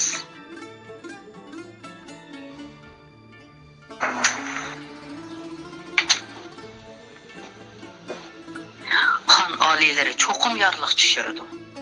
Shu topda xon oliylari Shahzod Uvaysxonning tahlikasidan xotirjam bo'lolmay turgan vaqtida Shuncha ola lashkar bilan sirtda uzoq turib kelishimizni xohlamaydi. Demoqchimanki, xon oliylari bizning Shahzoda Uvaysxon bilan birlashib olishimizdan qattiq andisha qiladi. Shu sababdan barliq sarkar lashkarlarning uy ichini turpanda tutib qolgan. Shu sababdan barliq sarkar lashkarlarning uy ichini turpanda tutib qolgan. Ahvol mana shundoq. Xon oliylari turpanga qaytishimizga yorliq tushirsalar, hech kim bizni Samarqand lashkarlaridan qo'rqib, jang qilmay qaytib ketdi deb fitna qilolmaydi. Ammo Qashqar bir mazgil xalqning qo'lida turib qoladi shu. Ishqilib men Batniyat Xo'ja Sharifdan rahmatli padarimning qisosini olmay turib, hargiz turpanga qaytmayman. Dedi Saydali olib johillik bilan. Ulusbegi Navrisining chiroyiga yolt etib qaradi.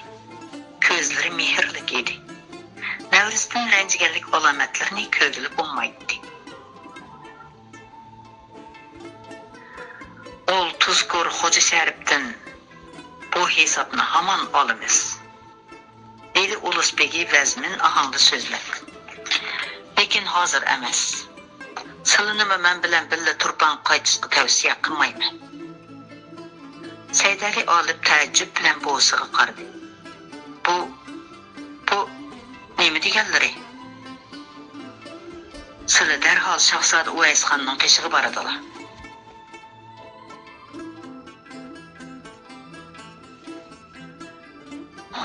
Ul vaqti qara qochqin Shahzodaning qishida nima bor menga? Dedi yigit bo'g'zining maqsadini tushunmay. Shahzodani el qildirib kel demayotganlar qachon? Hozircha undaq muddaimiz yo'q. Dedi Ulusbegi yelmekirga to'lgan ko'zlarini navrisiga tikib turib. Shahzoda Uvaysxon yosh bo'g'ini bilan aql farosat, istidod shijoatda tog'isi Sulton Shir Muhammadxon oliylarining ustun turadi. Buyuk saltanatga posbon bo'lishga u eng muvaffaq. Hozir palakning choqi ta'tur cho'gilib, Shahzoda qoshqulluqda yashayotgani bilan hamon bir kuni toji taxtni qo'liga olmay qolmaydi. Shahzoda taxtda o'ltirsalar, Ulusbeglik shavkatimizni qaytadan namoyon qilib, Qashqarni qaytirib olmoqimiz.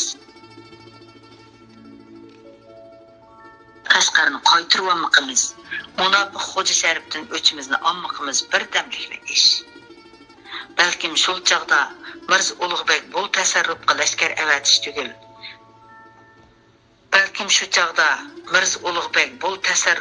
lashkar avatish tugul. Ko'z tikishga mo'pitinamasligi mumkin.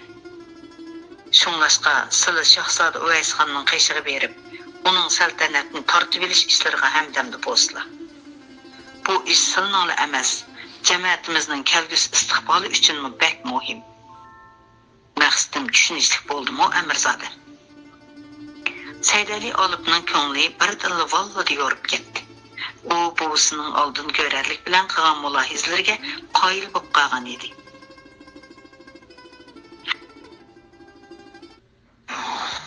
Muddalar to'liq ayon bo'ldi. Qaltiqanligimni kechirgaydi. Ulusbegi rozmanlik bilan beshini langshitdi. Men Qashqarga lashkar tortib yo'lga chiqqanda Shahzoda Uvaysxonning qishig'i chaparman avatgan edim. Nihoyatim afsuski, Shahzodaning bizga bo'lgan ishonchi bor bilan yo'qning orlig'ida ekan. Ulusbegi qo'yindan Shahzoda Uvaysxonning xetini chiqarib navrisiga tangladi. Mana bu Shahzodaning yozgan xeti. Ko'rib baqsizlar. Shahzodaning ishonchiga erishish uchun ishonchlik bir odamni qayta avatishni ko'nglimga pukkan. Lekin bu nihoyatim nozik ish bo'lg'ashqa oldirmay turgan edim. Muvaffaq odam topolmay turibdi kallada, dedi Saydali olib xatga tezlik ko'z yugurtib chiqib. O'z farzandimizdek ko'rib e'tiborlagan Xo'ja Sharifning qilgan tuzkorligi bizni oldirab bir kimga ishonmas qilib qo'ydi. Mana endi yaxshi bo'ldi. Shahzodaning qishig'i berishga sizlar eng muvaffaq keladi. Uningsizmi yosh farqinglar uncha cho'ng emas.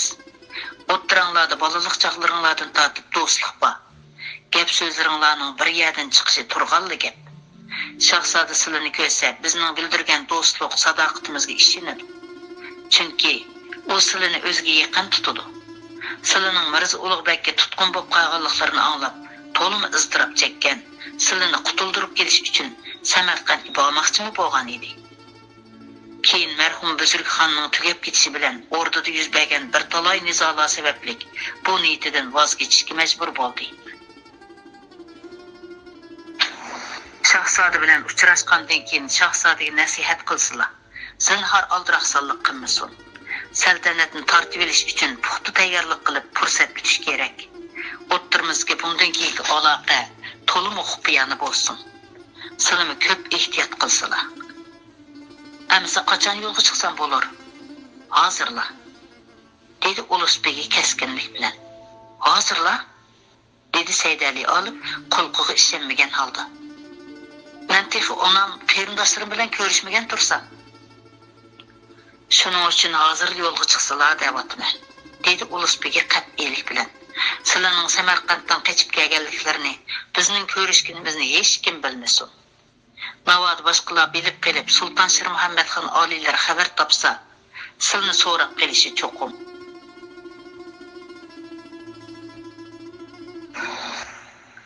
Ol chaqda mening javob bermakim tasga tushdi. Buyuk maqsadlarimiz uchun onalari, qarindoshlari bilan didorlashish fursatidan vaqtincha voz kechdilar. Saydali olib ilojisiz beshini egdi. Shahzodani nerdan topaman? Qo'llaridagi maktubni epkagan chaparman silini shahzodaning yeniga boshlab bordi. Yo'lda qattiq ehtiyot qilsalar. Sultan Shir Muhammadxonning xufiya bayroqchilari hamma yerda bor.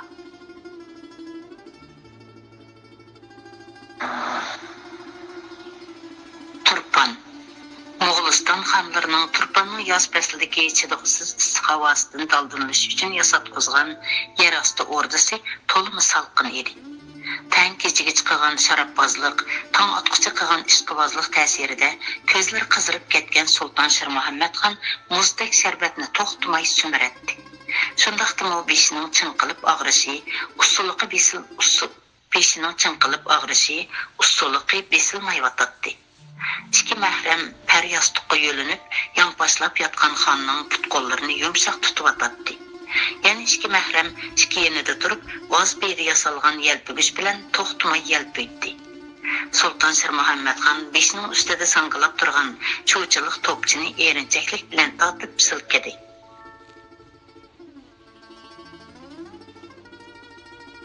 Shu hamon saroyning ishki sirtidagi mis qo'ng'iroq zil ovozda jiringladi. Ayol o'tmay ko'z chiroy Mehrambegi ikki puklinib kirib keldi. Labbay qibligohim. Issiq chidimidim, yo'yindiringlar, dedi Sulton Shir Muhammadxon.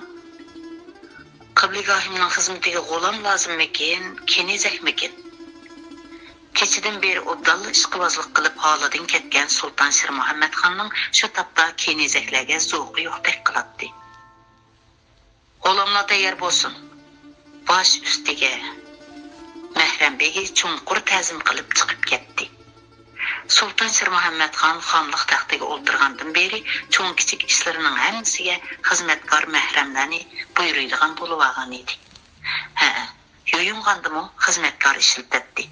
Xolisa o'zini kenizak qizlarga, xolisa vaqt qilingan g'olam yigitlarga yo'yindiratdi.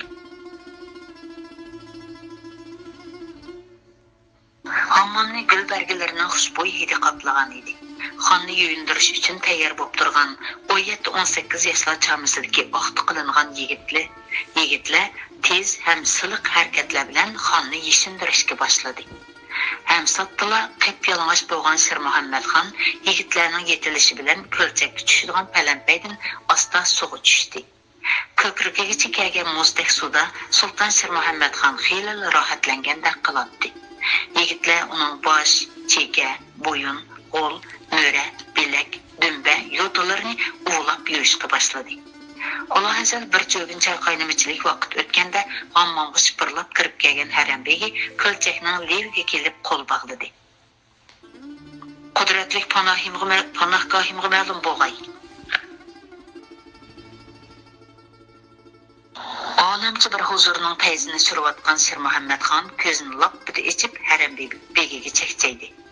So'zla. Oqsudan oyg'oqsi keldi on hazratim. Başlap kirsinlar. Ayal ötmey Harambegi Qalandar siyaqidagi oyg'oqchini başlap kirdi. O'ttir yaşlar çamısıdaki oruq, egiz boy, ko'zlaridan quvliq chiqib turadigan oyg'oqchi ko'z oldidagi bu karomatga hayron qolgan holda egilib ta'zim qildi. Assalomu alaykum, shafqatli qibligohimga ehtirom bo'lg'ay. Xo'sh, dedi Sultan Shir Muhammadxon oyg'oqchiga ko'zining qirida qarab qo'yib. Adalet panahining farmoniga binoan kech kunduz to'xtamay yo'l yurib Oqsuga yetib bordim. Azmangni azmay gapning poskallasini da, dedi Sultan Shir Muhammadxon qapqinib turib. Xo'sh, dedi qo'rqib ketgan oyg'oqchi beshini egib.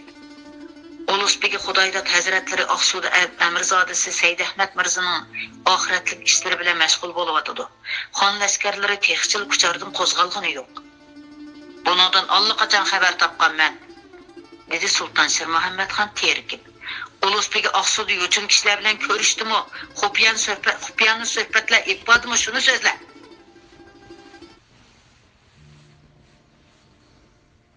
Peqir kechkunduz Ulusbegi tushgan qolgan saroyning darvozasidan yer ketmadim. Saroyga 2 qitim qalandar siyoq, 1 qitim savdogar siyoq kishining kirib ketganini ko'rdim. Ular birer osh pishimdan hayol bo'lib yenib chiqishdi. Toniy oldingmi? Yo'qsa, toniyaolmadim. Ular Ulusbegi dargohidan chiqib ketgandan keyin nega ketdi? Peqir yangi ahvol bo'lsa bilarman deb Ulusbegi hazratlari tushgan qolgan saroyning darvozasidan yer ketanmadim. So'ng ularning nega ketganiga diqqat qilmabdiman. Ulusbegi tushgan qolgan saroyning oldiga bog'lab qo'ygan it bo'psan-da, kolva.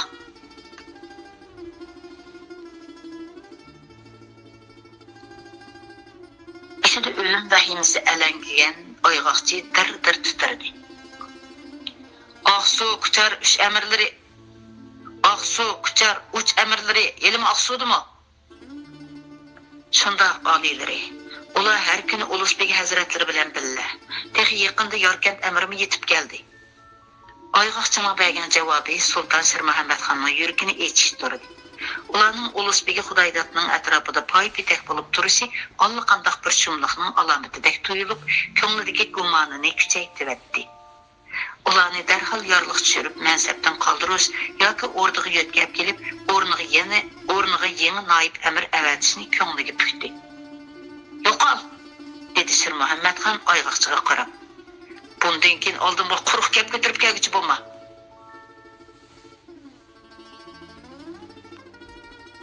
Darvoza oldida lonni sagdak yetib olmay, Ulusbegining xos mahramlarining iziga tushish. Xo'sh. Qora targa cho'milgan oyg'oqchi o'milgandek mengib chiqib ketdi. Shahzod tarafga avatgan oyg'oqchilardan xabar yo'qmi? So'radi Shir Muhammadxon, yo turaverishni, yo chiqib ketishni bilmay chiktoyin bo'lib turgan Harambegiga qarab. Texchi jimjit, dedi Harambegi huduqqan holda. Balkim ular shahzodning yo'shiringan yerini topolmagan bo'lishi mumkin. Qudratli panohgohining sur hayvisidan qo'rqib ketgan shahzoda chashqandek iniga kirib olib, o'chqashqar harakat qilishga jur'at qilolmayotsa kerak. "Quruq gap", dedi Sultan Shir Muhammadxon go'ran tomirlarini ko'pishtirib. "Shahzoda undaq to'q yuraklardan emas. Avatgan poyloqchilar did kalla bir nimalar." Shundoq, dedi Harambegi. "Farmonimni yetkaz. Mirza Solih Barlas nadiki qo'lidan ish kelmas bir nimalarni oyg'oqchilik qilmay, ko'zi kerak odam topsin. 2 oy ichida shahzodaning aniq xabarini etganmasa kallasiga izi bo'lsin. Yo'qol." Harambegi xo'sh degunicha kaynichilab chiqib ketdi. Sultan Shir Muhammadxon asta ko'lchakning leviga kelib Pallanbayga dassidi. Xonning ko'lchakdan chiqmoqchi bo'lganligini tanlagan yigitlar uni qo'ltiqidan tan bilan yo'lib oldi.